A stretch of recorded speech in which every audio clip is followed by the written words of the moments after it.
Over the last several weeks, we've brought to you interviews with a UFO whistleblower, a director who spoke with dozens of officials about possible secret government programs. And tonight, Baier takes a closer look at some of those claims and speaks with a UAP researcher about what they are calling a government cover-up. Thanks, Aisha. Lawmakers from both sides of the aisle and other government officials believe they should know more about unidentified aerial phenomena, or UAPs.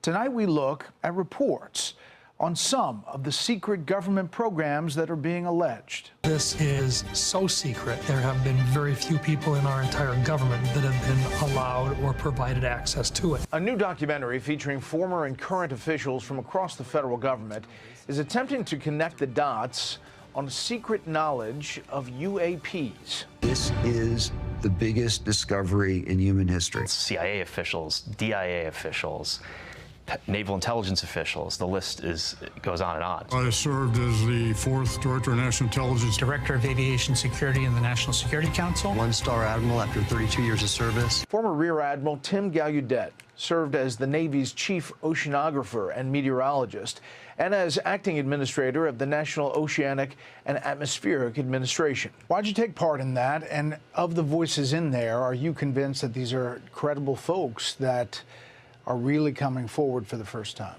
All those folks are credible, Bret. They're all colleagues of mine. I've worked with them for years. This is going to change the arc of human history. The fact that we're not alone in the universe and that higher order non-human intelligences are visiting us and interacting with us, whose intent we really are unsure of still.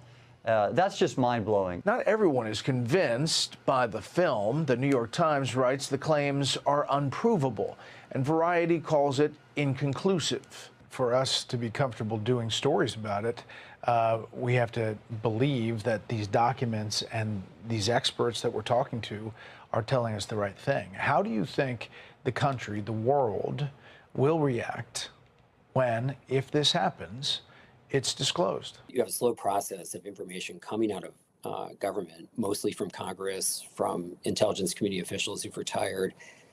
And what we're seeing is that despite the amount of coverage on this, there isn't a lot of pickup on it.